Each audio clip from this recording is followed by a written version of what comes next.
Shavuatov, le Rav Elchanan Yakobovitch, était un éducateur pendant une 50aine d'années à Nachlat Chabad en Eretz Israël. Il raconte qu'en 1966, il s'est marié et les années qui ont suivi, il n'avait pas d'enfant. Il a écrit au rabbi et le rabbi lui a répondu une bracha, une bénédiction pour Zera Chaya Vekayama pour avoir des enfants. En 1975, 9 ans après le mariage, il n'avait toujours pas d'enfant. Il a voyagé chez le rabbi pour le mois de Tishri et il a décidé que cette fois-ci, il va s'entêter chez le rabbi. Lorsque le rabbi a distribué Kos Shel Bracha, le vin de bénédiction, donc le rabbi faisait Fabringen, après il y avait le Birkat Hamazon avec un zimoun, et au moment du zimoun, donc il y a un verre dans lequel on met du vin, on fait le Birkat Hamazon avec, on appelle Kos Shel Bracha, et après le rabbi fait la prière de Harvit, après le rabbi sur le même verre de vin, il fait la Havdalah, et après il en distribue à tout le monde.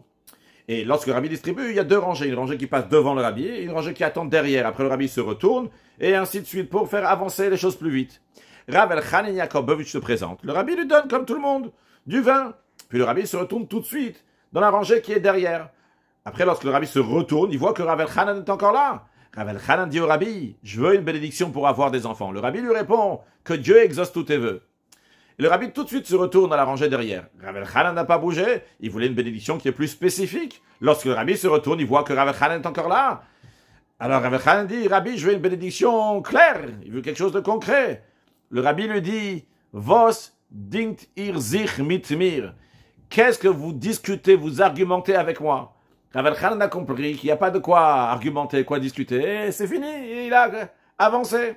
Un an plus tard, ils ont eu leur fille. Un peu plus tard, ils ont eu un garçon. Oh Hachem, extraordinaire, un grand miracle. Quelque temps plus tard, le couple Yakobovitch avec les deux enfants, ils ont voyagé chez le rabbi et ils étaient en audience privée dans le bureau du rabbi.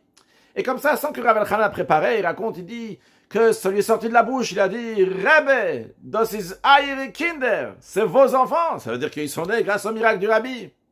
Le rabbi a fait un léger sourire et le rabbi a dit, alle idische Kinder sind de eibishtes Kinder. Tous les enfants juifs sont les enfants d'Akadosh Baruch Hu de Dieu. Avant de sortir de l'audience, le rabbi leur a donné $5.